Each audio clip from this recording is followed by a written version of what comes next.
Guys, welcome to Visho info. கொத்தமல்லி ஊறுகாய் எப்படி செய்யுதுன்னு பார்க்கலாங்க. வீடியோக்குள்ளே போகிறதுக்கு முன்னாடி நீங்கள் இன்னும் நம்ம சேனலை சப்ஸ்கிரைப் பண்ணலாம், சப்ஸ்கிரைப் பண்ணுங்கள். அப்படியே பக்கத்தில் இருக்கிற பெல் ஐக்கானை கிளிக் பண்ணுங்கள். அப்போ தான் நான் போஸ்ட் பண்ணுற வீடியோ எல்லாத்தையும் நீங்கள் உடனே பார்க்கலாம். வீடியோக்குள்ளே போகலாங்க. கொத்தமல்லி ஊறுகாய் செய்கிறதுக்கு தேவையான பொருள்லாம் பார்க்கலாங்க. கொத்தமல்லி ஒரு கட்டு எடுத்து சுத்தம் பண்ணி கழுவி கட் பண்ணி வச்சுருக்கேங்க. ஈரம் இல்லாத மாதிரி பார்த்துக்கோங்க. முடிஞ்ச வரைக்கும் ஈரம் இல்லாமல் இருக்கணும். ஏன்னா ஊறுகாய் கெட்டு போகாமல் இருக்கிறதுக்கு ஈரம் இல்லாமல் இருக்கணும்.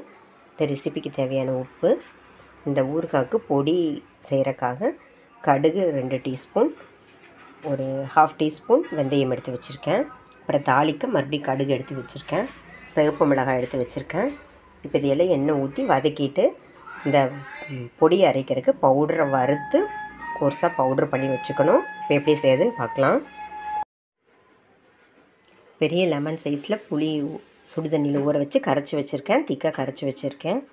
அப்புறம் இந்த ரெசிபிக்கு தேவையான வெல்லம், இது உங்களுக்கு விருப்பம் இருந்தால் நீங்கள் சேர்த்துக்கலாம். அப்புறம் ஒரு 1/2 டீஸ்பூன் மஞ்சள் தூள், பெருங்காயம் எடுத்து வச்சுருக்கேன். இப்போ ஒரு பேனை ஹீட் பண்ணி வச்சுருக்கேன். இதில் நம்ம எடுத்து வச்சுருக்கிற கடுகு வெந்தயத்தை எண்ணெய் ஊற்றாமல் ட்ரையாகவே வறுத்து எடுத்துக்கலாங்க.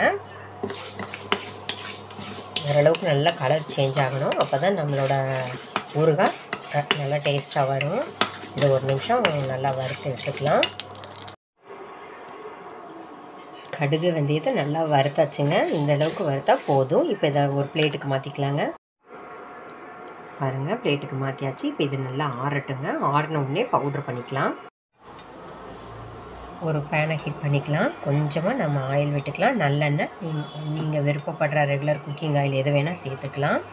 இதில் நம்ம பெருங்காயம் எடுத்து வச்சுருக்கோம். இதை போட்டுக்கலாம். இதை நல்லா பொரிச்சு எடுத்துக்கலாங்க.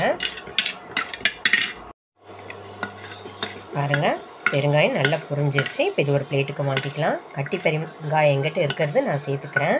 உங்கள்கிட்ட இல்லைன்னா நீங்கள் இந்தளவுக்கு பொடி பெருங்காயம் கூட தாராளமாக சேர்த்துக்கலாம். இப்போ இதை நம்ம பொடி வறுத்து வச்சுருக்கோம்ல, அது கூட இதை சேர்த்து ஆற வச்சுக்கலாங்க.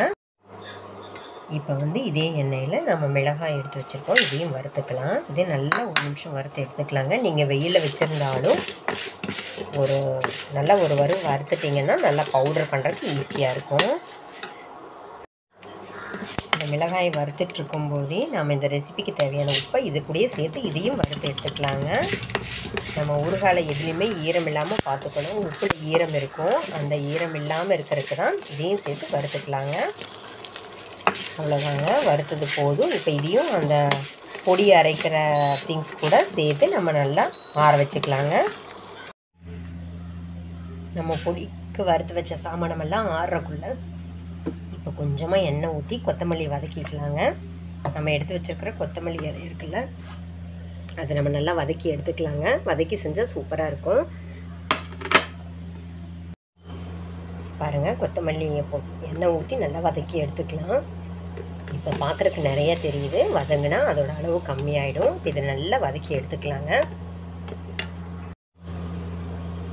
கொத்தமல்லி இலையை நம்ம இந்தளவுக்கு வதங்கினா போதுங்க. இப்போ இதையும் ஒரு பிளேட்டுக்கு மாற்றி ஆற வச்சுக்கலாங்க.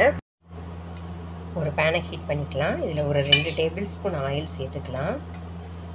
நம்ம வறுத்து வச்சதெல்லாம் சூடு ஆறுறக்குள்ளே நம்ம இதை ரெடி பண்ணிக்கலாங்க. ஒரு 2 டேபிள் ஸ்பூன் ஆயில் சேர்த்துக்கலாம். நம்ம சேர்த்த ஆயில் ஹீட் ஆகிடுச்சு. இப்போ எடுத்து வச்சுருக்கிற கடுகை சேர்த்துக்கலாங்க. கடுகு வெடிக்கட்டும். கடுகு நல்லா வெடிச்சிருச்சு. இப்போ நம்ம புளி கரைச்சி வச்சுருக்கோம், பெரிய லெமன் சைஸ், அது இதில் சேர்த்து நல்லா கொதிக்க வச்சுக்கலாம்.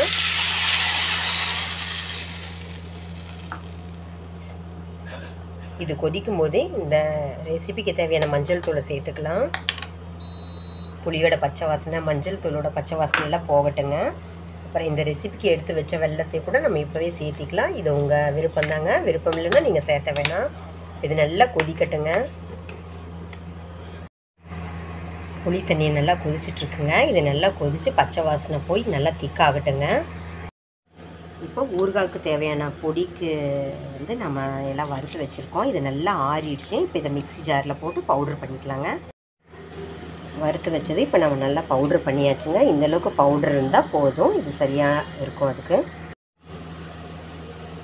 கொத்தமல்லி ஊறுகாய்க்கு நம்ம எண்ணெய் போட்டு வதக்கி வச்சுருந்த கொத்தமல்லி இலையை நல்லா ஆறிடுச்சுங்க. இப்போ அது நம்ம தண்டோடு சேர்த்துருக்கோம். தண்டு தேவையில்லைன்னு நினைக்காதீங்க. இலையை விட தண்டில் தான் நிறைய சத்து இருக்குது. உங்களுக்கு பிடிக்கலன்னா விட்டுருங்க. இல்லாட்டி தண்டோடு சேர்த்து தான் அதோட முழு பலன் சத்து கிடைக்கும் நமக்கு. இதையும் மிக்சியில் ஒரு திருப்பி எடுத்துக்கலாங்க.